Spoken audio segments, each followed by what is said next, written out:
programa urgente advertirles de un peligro que ahorita mismo se cierne sobre nuestras cabezas. Las ciudades en el mundo están en peligro. Hay peligro porque van a caer cohetes espaciales desde el cielo. Lo vengo advirtiendo desde hace rato. Lo vengo diciendo y la gente no me cree.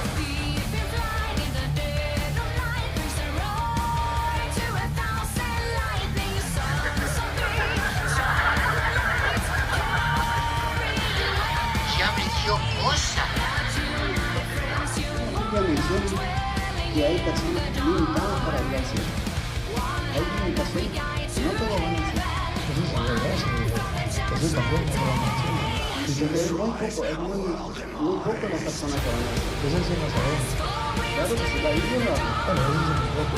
Pero no sabemos nosotros. La Biblia dice que uno irá al cielo y otro no. Claro, usted lo puede leer en Mateo capítulo 25, versículo 21 en adelante. Uno irá a la derecha y otro irá a la izquierda. A la derecha irá a servir del mal, y a otro al centro. Pero no, eso va a ser después de durante la gran tribulación, que eso lo va a ver. Como ovejas, las personas van a un lado, como las cabras de otro lado. Eso estaba hablando cuando es justo en la gran tribulación. En la Biblia menciona en la gran tribulación, ¿verdad? Usted sabe perfectamente que va a haber una gran tribulación. Porque sabemos es singular o es plural. El plural, está hablando del plural, ¿por qué? Porque por eso lo estoy explicando. Pero por eso le estoy explicando que no iba a ser el solo, iba a ser varias, pero son limitados. Que la Biblia lo cuáles son limitados. ¿Cuál? ¿Dónde lo indica la Biblia? Puede buscar en Revelación 14:3. Claro. Ustedes van a escuchar en Apocalipsis capítulo 14, versículo 3. Ustedes van a descubrir cómo el hermano de María. Y con el respeto y con el amor que ustedes merecen por ser mi hermano. Pero debo decirle que te engañaron. Y te lo voy a demostrar que te engañaron. Apocalipsis capítulo 14, versículo 6.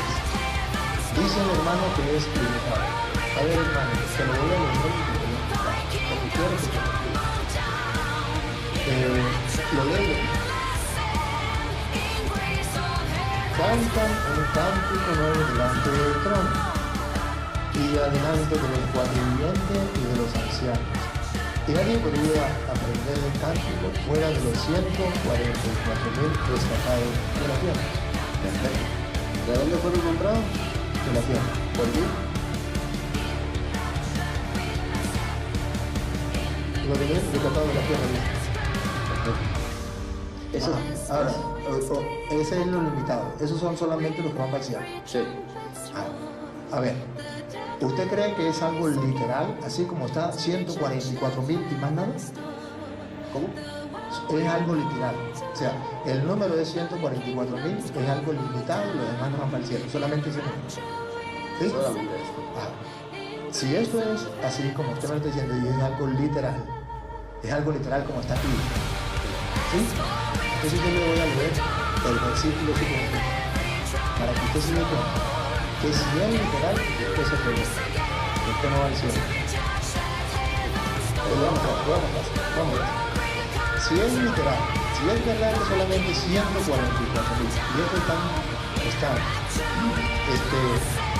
ya estipulados, ¿usted tiene una cosa? ¿Sí? Versículo 4. Estos 144,000 son los que no se mancharon con mujer, que son vivos. ¿Esto tiene mejor? Entonces tiene que mucho. Pero esos 144,000 que no tienen mujer, son vivos. Y su mujer, y su mamá también. Porque las mujeres no van al cielo. Solo siempre, usted me dijo, y van a la cámara si quieren lo que sea, y vean si es vivo o no. Me dijo a mí que era literal y por eso se lo repetí 2 o 3 veces y entonces no es literal. Yo perfectamente. O si es literal. No se contaminaron, no se mancharon. Pero dice que son virgen o no. Se refiere a virgen pero le está hablando que es literal. Entonces si entonces está bien.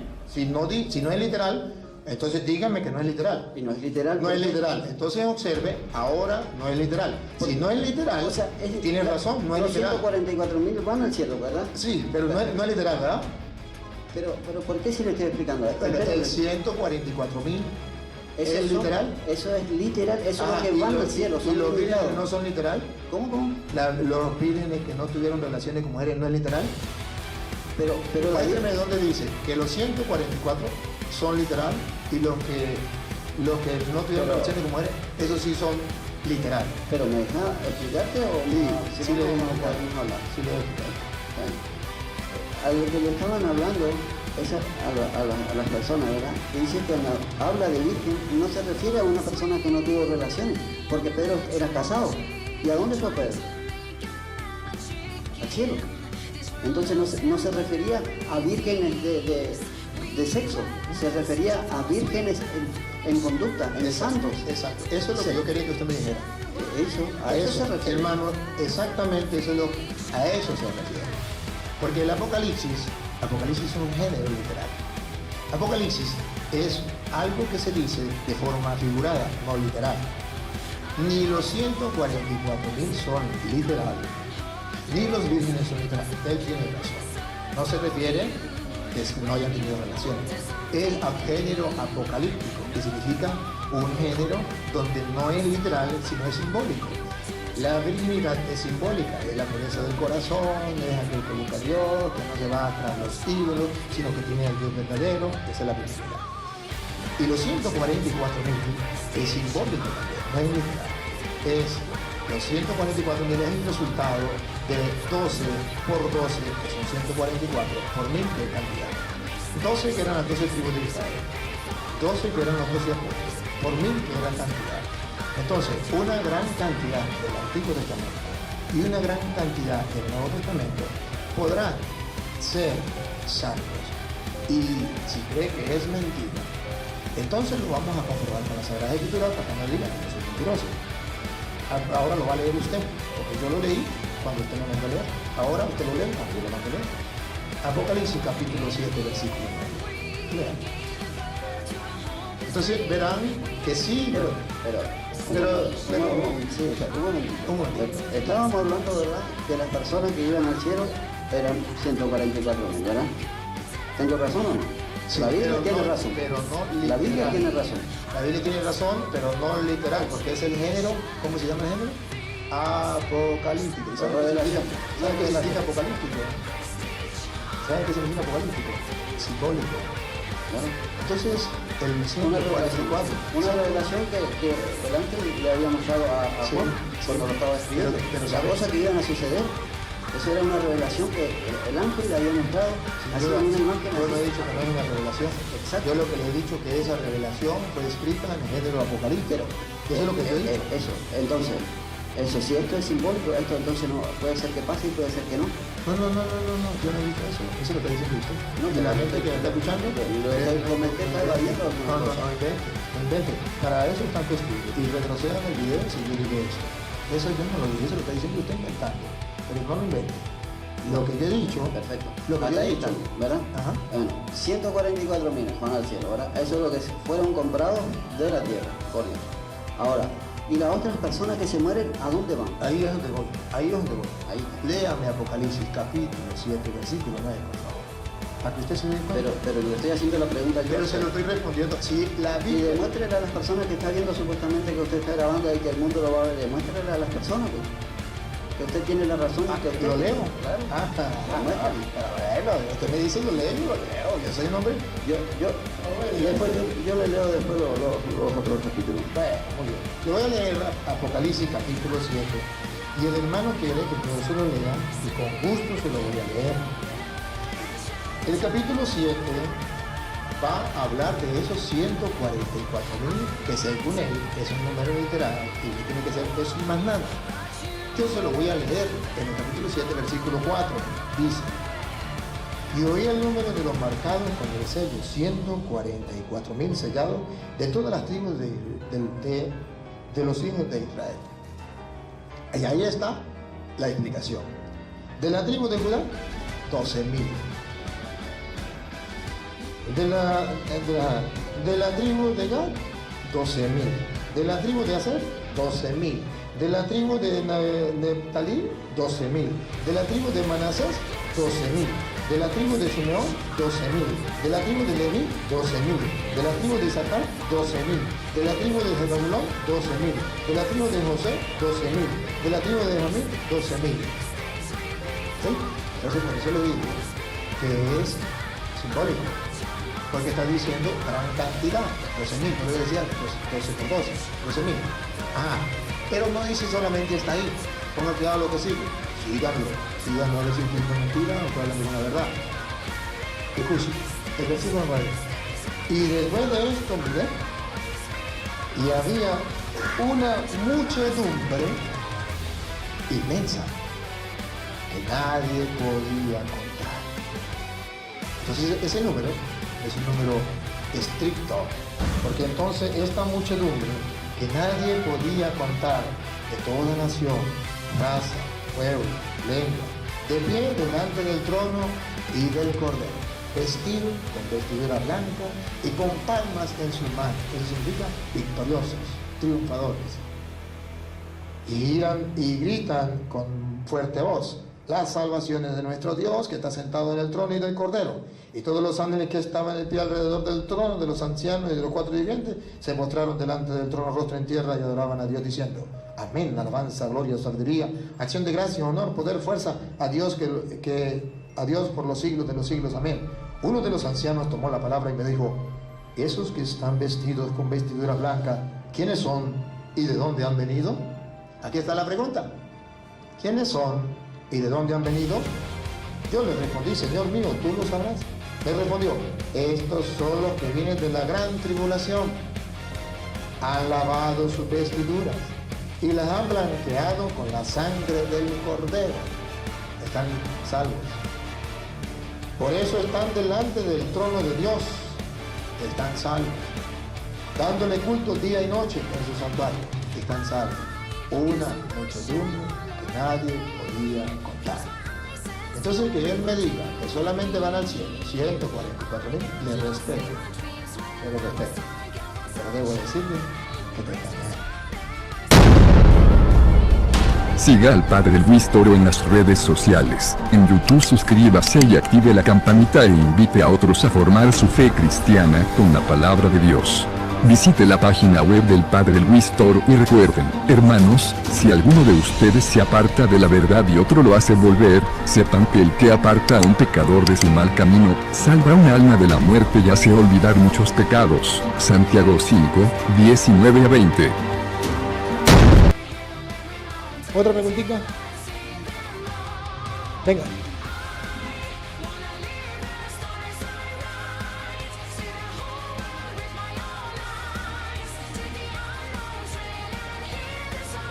Padre, yo quisiera preguntarle o hacerle referencia a una pregunta que me hizo en diciembre pasado una sobrina y yo pues no pude contestarle de la mejor forma. Ella me preguntaba que por qué los católicos celebraban la Navidad. ¿Por qué la celebrábamos? Porque según ella tenía un video que le había enviado otro protestante donde hacían la Navidad alusiva a un dios egipcio, no sé qué cosa. Entonces no sé si de repente me permitiera hacerle esa y otra. La siguiente sería: nosotros como padre pecamos, podemos ir al infierno si permitimos vivir en nuestra casa paterna hijos amancebados. Que vaya al infierno, eso no me toca a mí, eso le toca a Dios. Que peca, sí. Hay dos maneras de pecar. Una, que usted le meta un tiro a una persona. Y otro, que usted le dé el arma a otra persona para que le mate al enemigo. Peca usted que le dio el arma para que lo mate y el que le disparó. Usted es cómplice. En ese pecado es pecado su hijo que vive en concubinato y usted es cómplice porque usted le presta la casa para que cometan el pecado ahí. Si ellos quieren pecar, que lo hagan en un hotel, en otra casa, pero no en su casa. En su casa pueden ir a vivir él solo. Pero un día va a llegar con ella, perfecto, no la va a sacar corriendo. Arregla un cuarto para ella y otro cuarto para él. Pero no, yo queremos dormir juntos, váyanse a un hotel. Aquí mando yo. Pero usted no debe ser cómplices. Es un pecado. Padre, pero ya tenemos el hijo y no sabíamos que era pecado y lo tenemos en la casa. Perfecto. ¿Qué pueden hacer? Decirle, mira, hijo, este es pecado. Mostrarle, por ejemplo, Hebreos capítulo 13, versículo 4, donde dice que es un pecado a los ojos de Dios, que todos tengan por gran estima el matrimonio, porque a los fornicarios y a los adúlteros Dios los aborrece. Usted le dice, mire, esto es un pecado, esto no es correcto. Yo quiero que ustedes tomen una decisión. ¿Se casen o se separen? Papá, yo casarme no pienso. Pues entonces sepárese. Pues separarme tampoco pienso. Pues entonces vete a otra casa. Vete a otra casa. Le doy 6 meses, 1 año para que usted arregle. Porque buscar una casa de un día para otro es difícil. Le doy 1 año. Si el próximo año no se casa, usted se va de la casa. Y mire que le estoy dando porque tirarlo a la calle no está bien. Pero usted le va a decir, tal fecha usted se va si usted no se casa. No le estoy obligando a que se case. Le estoy diciendo que si no se casó, se va y vive en otra parte. Busque otra casita, arregla su vida. Y en cuanto a la primera pregunta que hacía, ¿por qué nosotros celebramos la Navidad? Porque nosotros celebramos un acontecimiento. Nosotros celebramos un acontecimiento. Nació el Redentor, dice la canción. Nació el Redentor, nació. Eso lo celebramos, que ha nacido el Mesías. Para nosotros es una gran alegría, un gran gozo. Nosotros no celebramos un día, no, una fecha. No, nosotros celebramos un acontecimiento. ¿Es verdad que Jesús nació? ¿Sí o no? ¿El Emmanuel, Dios con nosotros, es verdad que vino al mundo? Sí, pues se partió la historia en dos, antes de Cristo y después de Cristo. Entonces nosotros celebramos ese acontecimiento. ¿Por qué lo celebramos el 25 de diciembre? Porque esa es la fecha en que Él nació como tal. No se sabe la fecha como tal con exactitud, pero nosotros no celebramos una fecha, celebramos un acontecimiento. ¿Por qué el 25 y por qué no el 21? ¿Por qué no el 20? ¿Por qué no en enero? Porque el 25 de diciembre, según los que saben de eso, es el día más largo del año. Es el día donde el sol brilla más. Y según la Biblia, Jesús es el lucero que nos ha nacido de lo alto, el sol que nos ha nacido de lo alto, Lucas 1:78, o allá en Apocalipsis capítulo 21, versículo, por ahí como en el versículo 15 en adelante. La nueva Jerusalén no necesitará de sol, porque el Cordero será el sol. Entonces Jesús es el sol, y Él, como la Biblia dice en Lucas 1:78, y en Apocalipsis 21, por allá como en el 15 en adelante, o del 10 comienza a hablar de la nueva Jerusalén. Pero el Cordero, que es el sol, es como en el 15 o 20 por ahí. El Cordero, que es el sol, que nos va a iluminar. Entonces nosotros celebramos ese acontecimiento el día del sol. ¿Y por qué el día del sol? Porque los paganos celebraban el Dios más grande el primer día de la semana. O sea, los paganos eran los que gobernaban el mundo, y a cada día le tenían un nombre. El nombre que nosotros le tenemos, solo cambiamos un nombre. A ver, el primer día lo celebraban al Dios Sol. El segundo día a la luna, Dios a luna. El tercer día al Dios Marte. El cuarto día Dios Mercurio. Quinto día Júpiter, Venus y Saturno.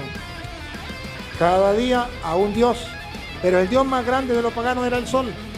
Por eso el primer día de la semana, todavía en inglés, suena así como Sunday, o yo no sé cómo le dicen, ¿no? Pero día del sol. Y para nosotros los cristianos ya no es así, es domingo, día del Señor. ¿Qué le estamos diciendo a los paganos? Ustedes adoran el sol como astro, y ese no es Dios. El sol que nos ha nacido de lo alto, según San Lucas 1:78, es Jesús. Ese sí es el verdadero sol. Esa es la luz del mundo. Entonces, ¿ustedes quieren adorar a Dios? Ese Dios es Jesús. Y el 25 de diciembre, que ellos adoraban al Dios grande, que era el sol astro, los cristianos le dicen, no, ese no es el Dios grande es Jesús. Ahora ustedes van a adorar a Jesús. Y por eso se pone el 25 de diciembre para decirle al mundo entero que el Dios más grande es Jesús. Y celebramos la Navidad porque es un acontecimiento que nos ha llegado. Entonces, los protestantes no lo saben, le escuchan cantar el gallo y no saben dónde. No saben por qué lo celebramos el 25 de diciembre, porque es el día del Dios más grande. Y el Dios más grande es Jesús.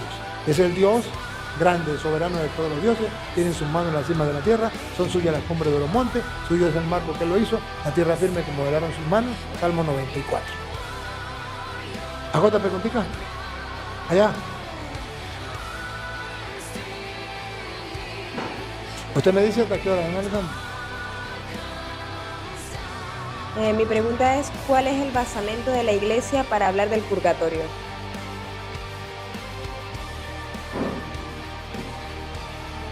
Los protestantes no saben qué significa purgatorio, pero en las leyes romanas, en las leyes judiciales, cuando una persona es sentenciada por haber cometido cualquier crimen, lo sentencian y va a purgar una sentencia, va a purgar, a pagar.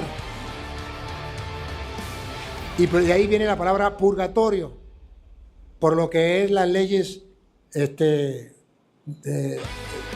¿cómo es? De abogados, leyes civiles, leyes, que significa purgar una sentencia. Usted cometió un error, usted va a purgar. Ahora, basamento bíblico.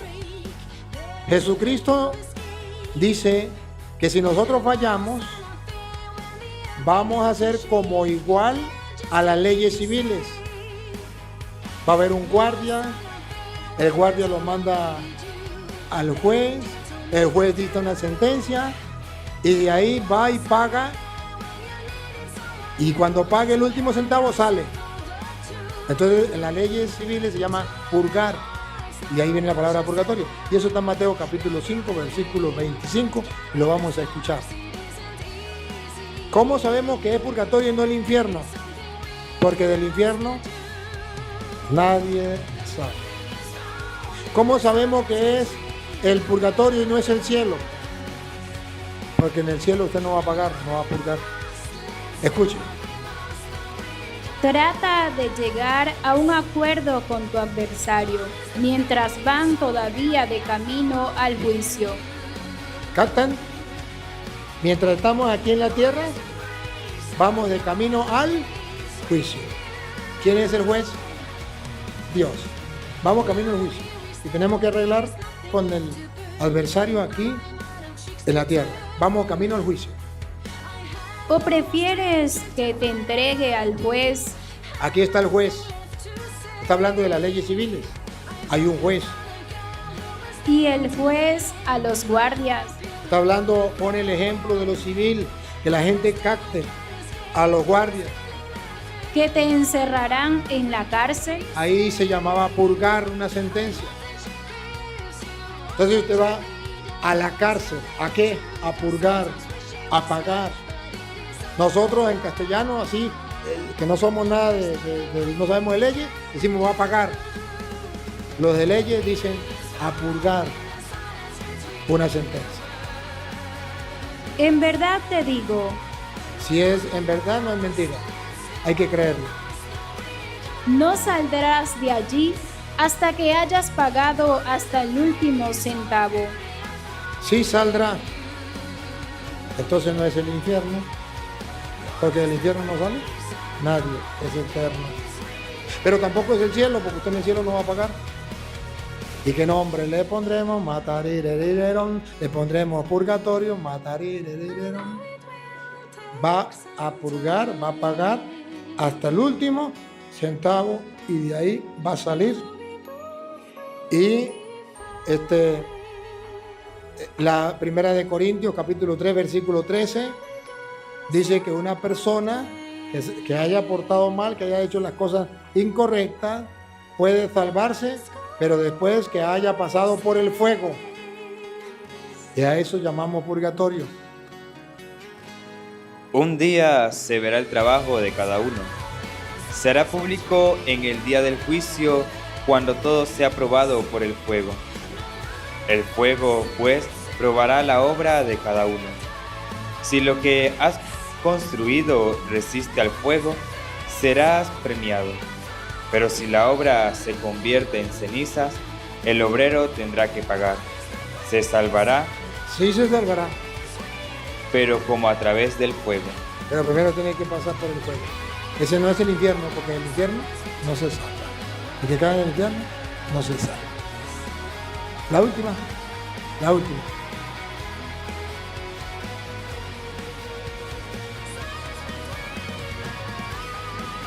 ¿Así? Padre, yo tengo una hermana que es protestante y ella, en toda la familia somos católicos, pero es la única protestante que hay y ella dice que se quiere bautizar, que se va a venir a bautizarse aquí en Venezuela por lo evangélico. ¿Qué pasa con eso? Nosotros somos bautizados por eso se llama renegar de la fe, eso se llama, eso es un pecado de apostasía. Dice la Biblia en Efesios capítulo 4, versículo 4 en adelante, que Dios ha dejado un solo bautismo. Escuchemos. Un solo cuerpo y un mismo espíritu, pues ustedes han sido llamados a una misma vocación y una misma esperanza. Un solo Señor, una sola fe, un solo bautismo. Un solo bautismo. Efesios 4:4 en adelante. Un solo Señor, un solo cuerpo, un solo espíritu, un solo Señor, una sola esperanza, una sola fe, un solo bautismo. ¿Y se va a bautizar a otro lugar?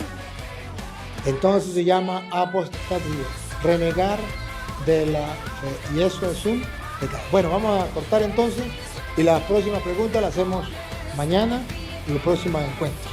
Que vamos a estar estos días compartiendo. Así que los que están detrás de las redes sociales, también no se lo pierdan, que vamos a seguir compartiendo la palabra de Dios y haciendo preguntas de esas que ustedes quieren que se les responda. Señor Dios, te damos gracias por esta bella oportunidad que nos brinda de compartir tu palabra. También te doy gracias por la salud de mi padre, que muchas veces te hemos pedido por él y tú nos has escuchado. Cada día va mejorando gracias a ti, porque grande eres tú y haces maravillas, tú eres el único Dios. Bendito seas, alabado sea y glorificado seas por siempre, Señor. Gloria al Padre, al Hijo y al Espíritu Santo. El Señor esté con ustedes.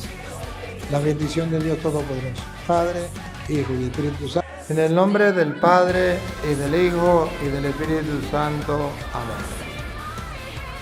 Vamos a ponernos en la presencia de Dios, sabiendo que existe un Dios que nos mira, que nos escucha, que está en todas partes, todo lo sabe, todo lo ve, todo lo puede. Señor, aquí estamos nosotros que creemos en ti a pesar de que no te vemos, porque eres Espíritu. Estamos seguros de tu presencia, pues en la misma Sagrada Escritura dice que donde hayan dos o más congregados en mi nombre, allí estaré yo en medio de ellos. Gracias. Cuales hijos dispuestos a escuchar los mandatos del Padre, la voz del Padre, nos hemos congregado porque queremos escuchar tu voz a través de las Sagradas Escrituras.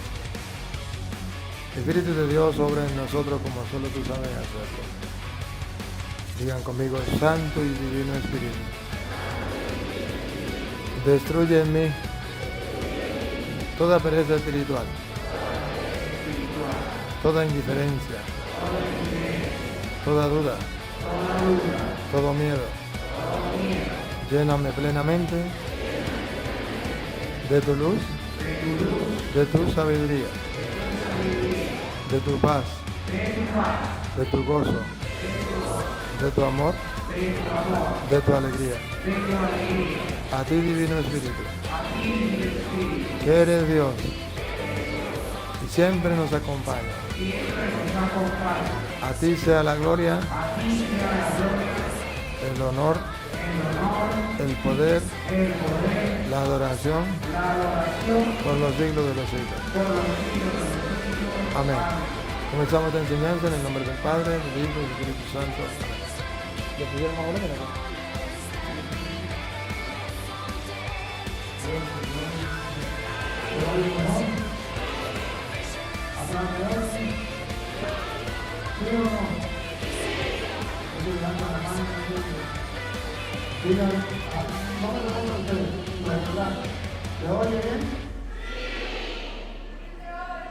O mejor con este.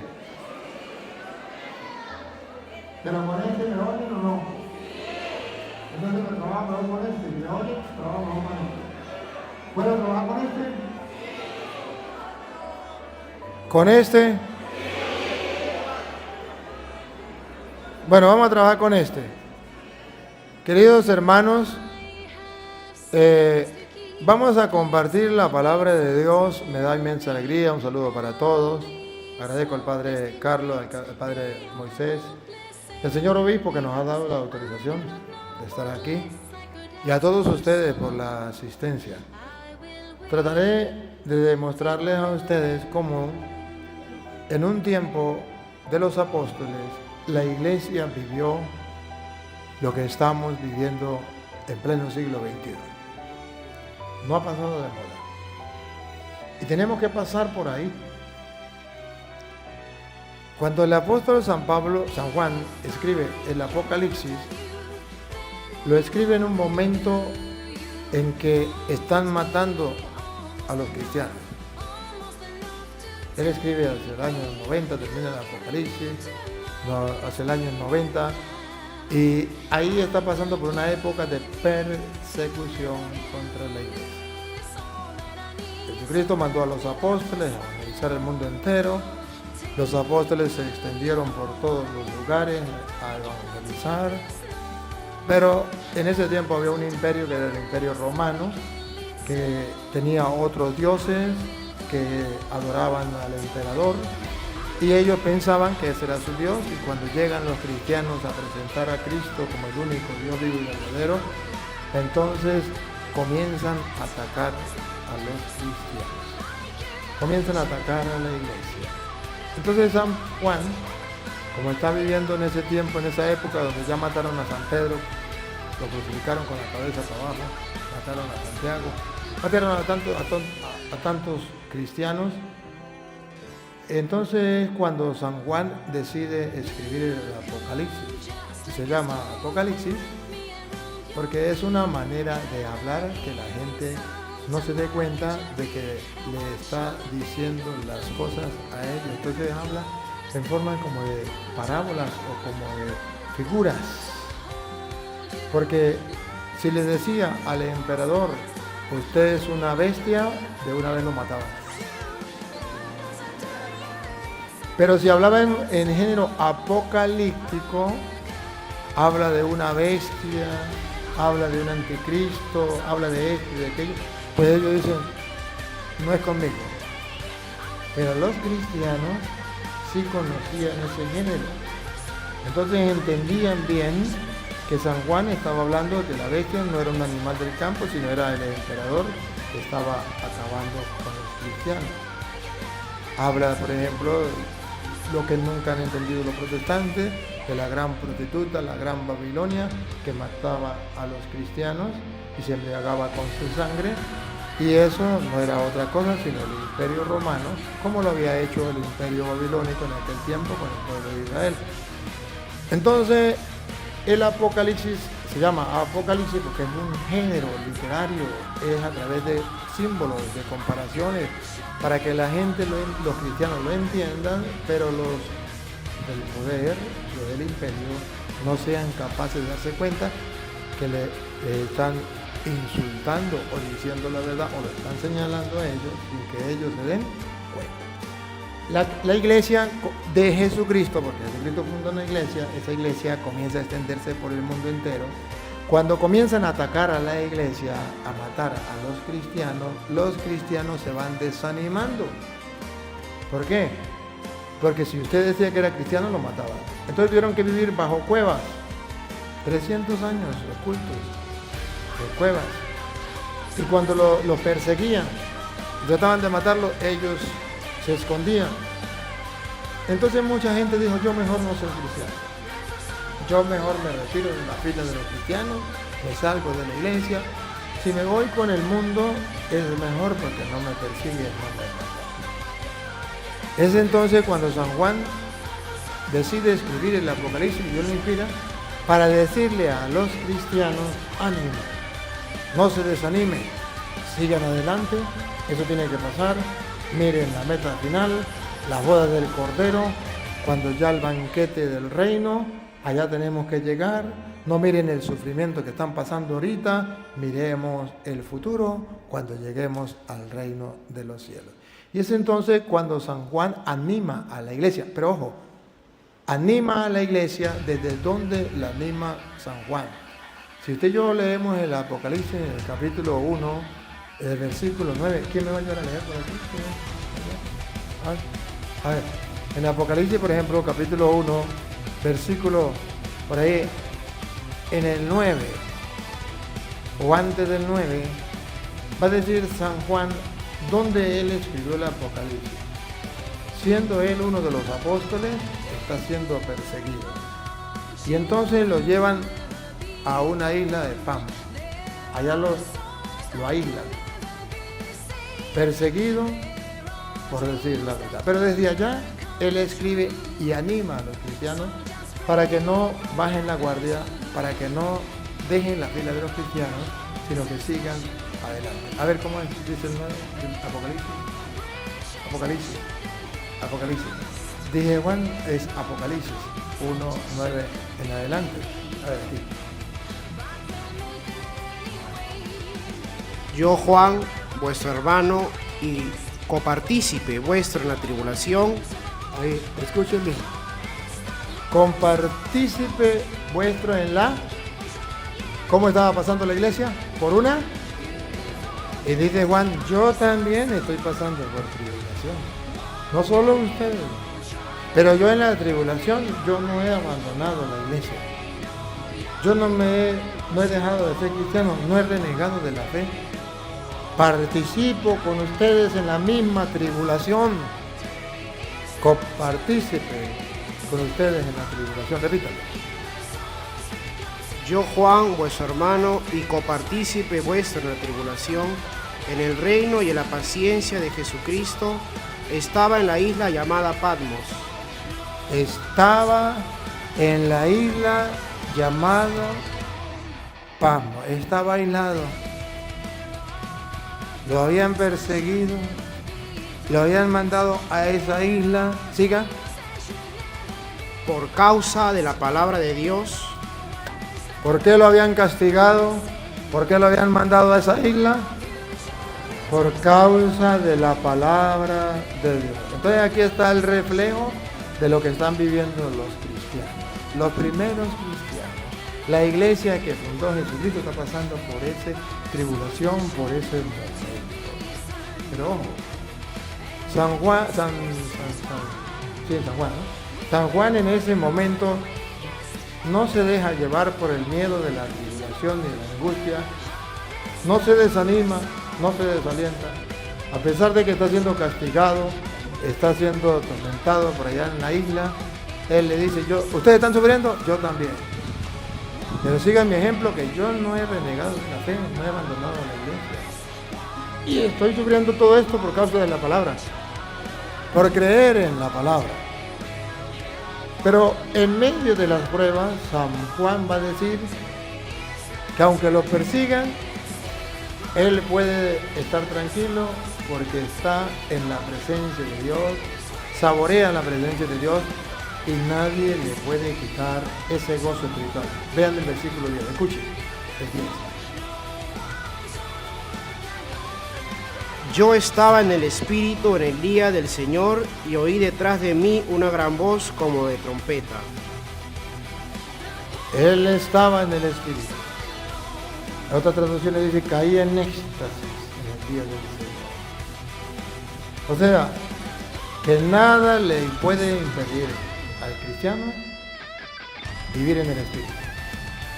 Que lo pueden tener en la cárcel, lo pueden aislar, le pueden hacer la guerra, pueden pasar por todas las persecuciones, pero no le pueden robar la dicha de vivir en el Espíritu o disfrutar los gozos del Espíritu.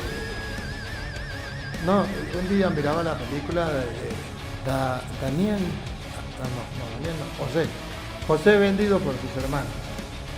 ¿Se acuerdan de esa historia? Y dicen que ustedes saben que lo mandaron a la cárcel, ustedes saben por qué lo mandaron a la cárcel, toda esa historia se la saben. Pero la mandan a la cárcel y a José le mandan a un verdugo que le atormente la vida en la cárcel. Y cuando está en la cárcel junto con los demás, a José le hacen la vida cuadrito un verdugo. Sin embargo, José estaba feliz todos los días. Y un día vino el rey a ver qué pasaba, a ver cómo estaba José, a ver si estaba amargado, triste, acongojado, a ver si estaba derrotado. Y cuando llegó a la cárcel, todos estaban amargados menos José, que estaba muy feliz. El rey llama al verdugo y le dice, a ver, ven acá, yo le estoy pagando a usted para que le haga cuadrito la vida a este hombre, para que le amargue la vida a este hombre, para eso yo le estoy pagando.